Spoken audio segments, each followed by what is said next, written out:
Welcome back to Nelson Creek Farm, everybody. Dave here with Dave's Old Iron, coming to you from a beautiful Wednesday, August 21st, 2024. Yeah, beautiful weather we're having. It's fall time. The wind is rustling through the trees here at the south driveway, and the only time it does that is when it's changed directions for the fall breezes. And we're done with the triple-digit temperatures and even the 90-degree stuff. Yeah, the temps around here are starting to drop quick. We're going to be in the high 80s today, and come this weekend with a storm rolling through, we'll be lucky if we get to the mid 60s. So a lot of little projects to wrap up today. But before we get started on Little B and its restoration, I've got a little bit of business I want to talk to you about, and I want to thank each and every one of you for it. Okay, so what am I talking about? Well, I've had an explosion on the channel in both subscribers and view rates. Something I never expected to happen, and it's all thanks to my regular subscribers and my new viewers. Yeah, I have got some numbers.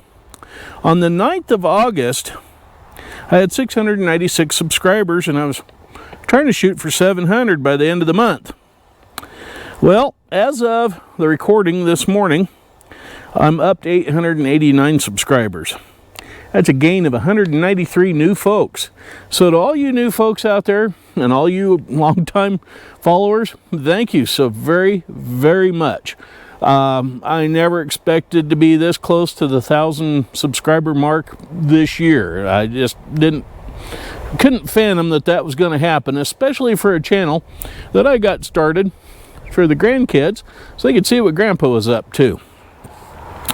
One of my last videos about the dead tree situation, that's almost at 91,000 views. That just absolutely blew my mind when I saw that number this morning. So yeah, let's keep up the good work, keep on going, keep spreading the word. And if you enjoy restorations, or rustorations as I usually call them, on old iron and farming equipment and old cars and trucks and whatever, you be sure to let your friends and family know to watch this channel and subscribe. So anyway, let's get on with the restoration of Little B. My good friend Alvis over at Old Red Tractors shot me this last winter for a Christmas present. And it's a step that goes on the little Alice, because I'd made a comment about me trying to get my fat gut off the side of the thing over all the tire chains and everything, and ripping out the seat in a pair of bib overalls. By the way, this is more my attire when I'm working around the farm doing things and projects like this than normal. One of the last videos, the one with the tree, I was wearing my at work in town garb, had on a Hawaiian shirt. Now for those longtime viewers know that I wear different colored Hawaiian shirts to help me keep track of which video I'm doing, because I usually have 2 or 3 in the works at the same time. Well, that particular day I did that whole thing before I went to the in-town job, and had a guy comment and said I look like a Hawaiian pimp of all things. So sadly I just don't have the girls, but I felt like the Hawaiian pimp that day. Anyway, like I said, my good buddy Alvis got this for me for a Christmas present, and not that I expect anything in return or whatever. But yeah, we're going to get this mounted on the little tractor today. Then we're going to get on to the electrical system. This step plate could probably be mounted about anywhere on this tractor. Well, either side. There's a pair of holes in this support tube over on the other side where they'd fit as well. But I think I'm going to put it right here on the driver's side, if you will, because there's less junk over here for me to have to get my feet around when I get on the thing. All I've got to deal with here is a clutch pedal. Whereas on the other side, we've got 2 brake pedals, we've got the PTO on-off shaft, the hydraulic lift shaft, and other things. So we're just going to stick this in here. I went to town. I was looking for some square-headed nuts and bolts in 1/2 inch. The local shop didn't have it, so we're just going to use regular hex-headed grade 5 bolts and nuts on that. So we'll just slap that together and tighten that up. That way I can get it on and off this little thing a whole heck of a lot easier. Now, we won't be doing the whole enchilada today because it would take too long, and the video would be a huge, long thing. So, yeah, we're just going to do bits and pieces of us working on it. I'm in no way, shape, or form sponsored by them. Ooh, there's my paperwork. Them, who I'm referring to, is the Brillman Company. Got a nice little window sticker, it looks like, to stick on the window of something. Yeah, and of course my paperwork. And what I've ordered. Okay, all this box that this was in contains is the alternator. Headlights are on back order along with some other stuff. Well, that's okay. Anyway, I got a nice new window sticker and a business card for these folks, and that'll go along nicely with my new Dave's Old Iron business cards that I just got, complete with a new QR code on the back and all that kind of thing. So yeah, I'll be passing those out, see if we can't get a few more subscribers, because now that maybe we're at almost 900, maybe we can hit 1,000 before too long. Anyway, what I did order new, instead of fixing or modifying the one we had, was I got a brand new, I can get it out of here with all this packing, 1-wire alternator. That's Squeaky, my hawk. He's back. For the tractor here. And it looks like it's for a little 3/8 inch belt. So we're going to have to change out the belt pulley here to the bigger one that was on the other alternator. And yeah, we'll get this mounted up right quick. So let's go get that done right quick, and I'll be right back. Before I put the old pulley off of the old alternator onto the new one so I could have the correct belt, I cleaned it up a little bit, and looky here what I found. It is starting to split. So yeah, that means back to the drawing board on ordering more parts again. Now, even though the belt pulley is just all but worn through, we're going to go ahead and mount this alternator on here. And I'll come up with a new pulley and put on there. In fact, I'll call up Brillman and see if we can add it to the stuff that's back ordered and ship it all at the same time, maybe. Well, before you all start telling me I told you so, and you should have left it at 6 volts and whatnot, I've already explained why I'm going to leave this tractor as a 12 volt system like the way I got it. Unfortunately, this is as far as we're going to get today because the belt was too short, and absolutely nobody, all 11 auto parts stores and all 4 tractor and implement dealers except for one did not have a belt that would fit that.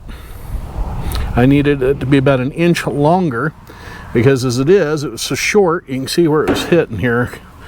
It was hitting up on the well, it's hitting up there is where it was hitting, right there. Sorry, I'm trying to do this with one hand on the thing. Anyway, it's hitting up there, and yeah, the belt was too short, and if I go too long, the belt will be into this down here. This is part of the radiator tube, or hot water, cold water, whatever comes in and out of there to the bottom of the water pump. So yeah, gotta be real careful about what we're doing there. So now that we can't do anything more with the electrical deal until we get the alternator and its belt and everything in place and tightened up and cinched up and ready to rock and roll, the next thing I can do a little bit of a lube job on the old girl. If you recall, on what was the last video or so, I'd gone to the local auto parts store, spent twice what I could get Baldwin filters for from like Steiner and everybody else. Well, I got to digging around in the house, and I happened to have a couple of these left over from the last time I had to run an Alice Chalmers tractor that took these filters. So we're going to change this out today, change the oil in the old girl, and maybe give her a shot or two of grease, and just keep puttering along with it. Now, the bracket that actually holds that onto the side of the block obviously has a leak in it because it's part of an oil passage. You can see fresh oil running down the side there. And I am definitely not a huge fan of this blue hose hanging out here that somebody's using for hydraulic line. Yeah, that's going to go away. But for now, I'm going to use my channel lock pliers for oil filters. And we're going to remove this old filter off of here and dispose of it.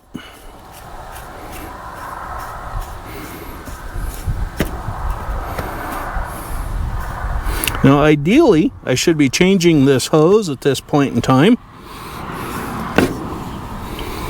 And I should be replacing the gasket back here on where this mounting bracket attaches to the tractor. And you can see, yeah, that's the same idea. It's full of that yarn type material inside of there. I've been through all those little holes. It's pretty full. And of course, there's the tube right here that goes in that center hole. I don't know if you can see it or not, but I've oiled up the gasket that seats down on there. And we're very carefully going to install. Oh, was that loose? Yeah, it is a little bit. That's all right. That tube can come out. We're going to install this on there like that. There it's seated. Give it a wee bit of a turn so it's good and snug. And there we go. That oil is pretty dadgum dark. I'm glad I changed it. I just put some regular 10W30 in it because I may be running the tractor a little bit this fall. Actually, it's a half and half. I did 2 quarts of 30 weight and 2 quarts of 1030. Make it a little bit stiffer just because I'm getting some oil pressure in it and whatnot. And I was just using some leftover oil. And I'll be changing that oil in this engine again real soon. This is just kind of a flush just to get what's in there out of there because I don't know what has been in there. So yeah, we're just going to kind of flush it. It's kind of a waste of an expensive oil filter, but I'm going to do it just to help see if we can't preserve the engine a little bit. And by then hopefully I will have the new parts for the oil lines. On an original Alice, that brass fitting is kind of a it's a T, but the top of the legs of the T are an L shape. So yeah, that runs the oil line up to the valves up here and down to the governor down here. So yeah, that's critical. And then there should be another small line running from there back up in there down to here. So yeah, hopefully I can find all those parts and pieces and get this thing back together the right way around. So this is basically as far as we're going to get today with installing the alternator on this tractor. Yeah, I'm pretty disappointed about it. Probably like some of you are, wishing I could have got on with it and got her done and running. Not today. Tomorrow, the belt should be here, so we'll pick this up tomorrow and continue on.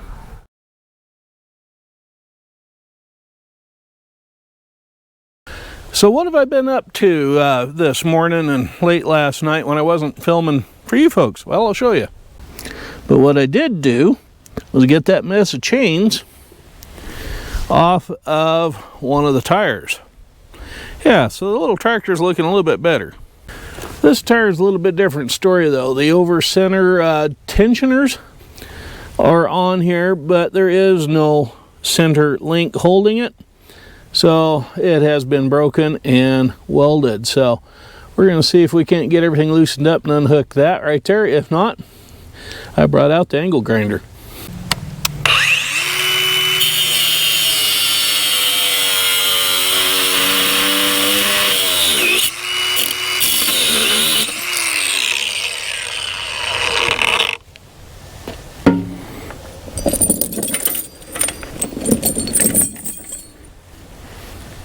Somehow, I don't think that people are preservationists will mind me cutting that link on those tire chains. Those tire chains are probably dime a dozen. Brand new, you can still get them. So, yeah, I just wanted them off of the little tractor because of where I'm going to put it to work on it. I don't need it chewing up concrete. And it looks like I'm going to have to do some cutting back here, too. The chains are held together with a bolt right there. It's got a little bit of bird duty on it. So I'm going to have to get the grinder in there and cut that apart.